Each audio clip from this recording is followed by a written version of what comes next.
พระธรรมประจำวันของพระเจ้า การเสื่อพระเจ้าเหี่ยงห้องให้เจ้าวางเจตนาและมุมมองของเจ้าในลำดับที่ถูกต้อง เจ้าต้องมีความเข้าใจที่ถูกต้องและวิธีการปฏิบัติที่ถูกต้อง พระธรรมของพระเจ้าและภารกิจของพระเจ้า สภาพแวดล้อมทั้งหมดที่พระเจ้าจัดแจงให้ มนุษย์ที่พระเจ้าเป็นพยานให้และพระเจ้าองค์แท้จริง เจ้าต้องบ่ปฏิบัติตามแนวคิดของเจ้าเองหรือสร้างกลอุบายน้อยๆของเจ้าเองบ่ว่าเจ้าจะเฮ็ดหยังก็ตาม เจ้าต้องสามารถแสวงหาความจริงและอ่อนน้อมต่อภารกิจทั้งหมดของพระเจ้าในฐานะที่เจ้าเป็นสิ่งถูกสร้าง ถ้าเจ้าปรารถนาที่จะแสวงหาการถูกพระเจ้าเฮ็ดให้สมบูรณ์แบบและเข้าสู่เส้นทางแห่งชีวิตที่ถูกต้อง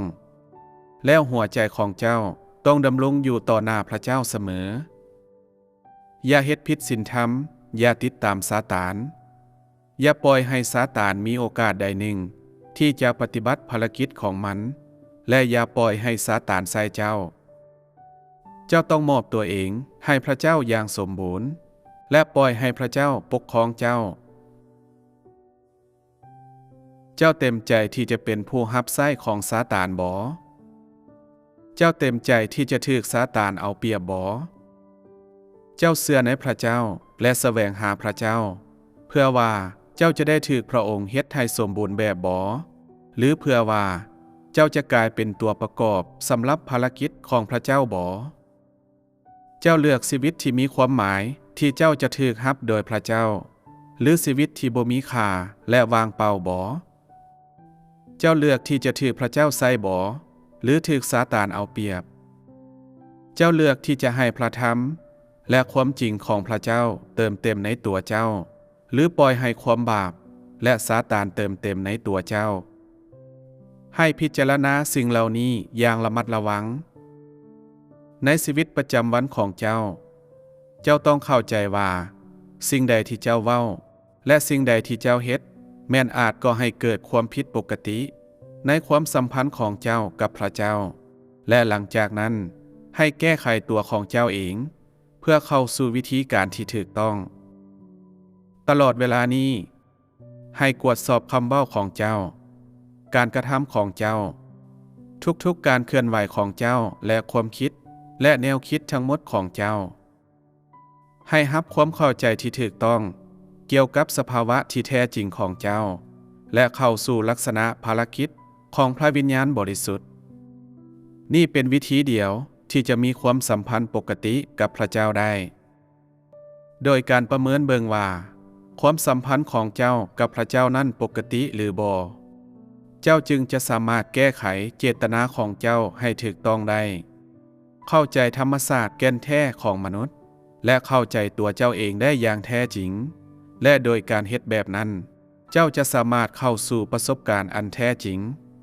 กบฏต่อตนเองในวิธีที่แท้จริงและอ่อนน้อมด้วยเจตนาในขณะที่เจ้าประสบกับเรื่องเหล่านี้ที่เกี่ยวข้องกับว่าความสัมพันธ์ของเจ้ากับพระเจ้านั้นปกติหรือบ่เจ้าจะค้นพบโอกาสที่จะถูกพระเจ้าเฮ็ดให้สมบูรณ์แบบได้และมาเข้าใจหลายสภาวะของภารกิจของพระวิญญาณบริสุทธิ์เจ้าจะสามารถเบิ่งทะลุกลอุบายหลายอย่างของซาตานและเบิ่งทะลุการสมหู้ร่วมคิดต่างๆของมันมีเพียงผ่านทางนี้เท่านั้นที่จะนำพาไปสู่การถูกพระเจ้าเฮ็ดให้สมบูรณ์แบบได้เจ้าวางความสัมพันธ์ของเจ้ากับพระเจ้าให้ถูกต้องเพื่อว่าเจ้าอาจจะอ่อนน้อมต่อการจัดแจงทั้งหมดของพระเจ้าและเพื่อว่าเจ้าจะเข้าสู่ประสบการณ์แท้จริงที่ลึกซึ้งหลายกว่าเก่าและได้รับภารกิจของพระวิญญาณบริสุทธิ์หลายขึ้นเมื่อเจ้าปฏิบัติการมีความสัมพันธ์ปกติกับพระเจ้าในกรณีส่วนใหญ่ความสำเร็จจะถูกบรรลุโดยการกบฏต่อเนื้อหนังและผ่านการร่วมมือที่แท้จริงกับพระเจ้าเจ้าควรเข้าใจว่าหากปราศจากหัวใจที่ให้การร่วมมือมันเป็นการยากที่จะได้รับภารกิจของพระเจ้าถ้าเนื้อหนังบ่ได้ทนทุกข์กับความยากลำบา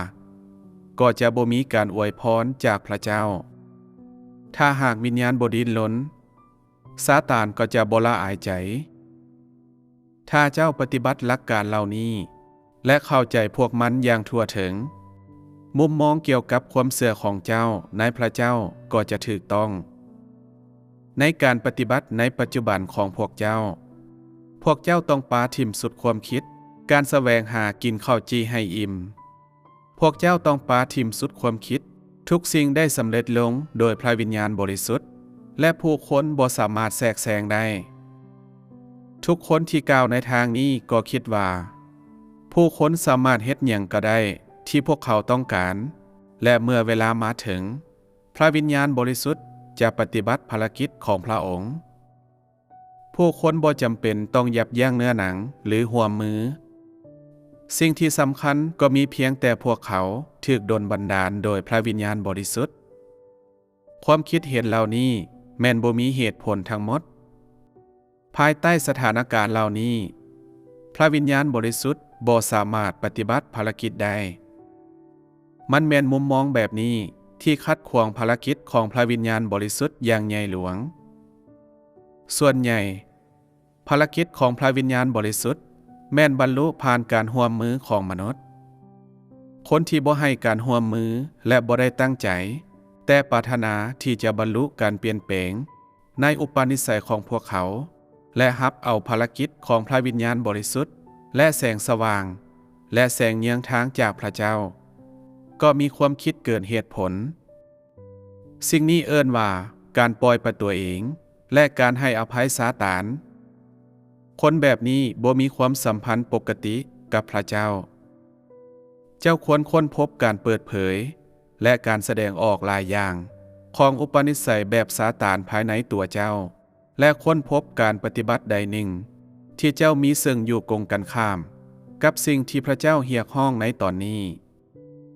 เจ้าสามารถกบฏต่อซาตานในตอนนี้ได้บ่เจ้าควรบรรลุความสัมพันธ์ปกติกับพระเจ้าเฮ็ดตามเจตนาของพระเจ้าและกลายเป็นคนใหม่พร้อมกับมีชีวิตใหม่อย่าอาศัยอยู่ในการล่วงละเมิดในอดีตอย่าเสียใจหลายเกินไปให้สามารถยืนขึ้นและร่วมมือกับพระเจ้าและปฏิบัติหน้าที่ที่เป็นของเจ้าในการปฏิบัติในลักษณะนี้ความสัมพันธ์ของเจ้ากับพระเจ้าก็จะเป็นปกติ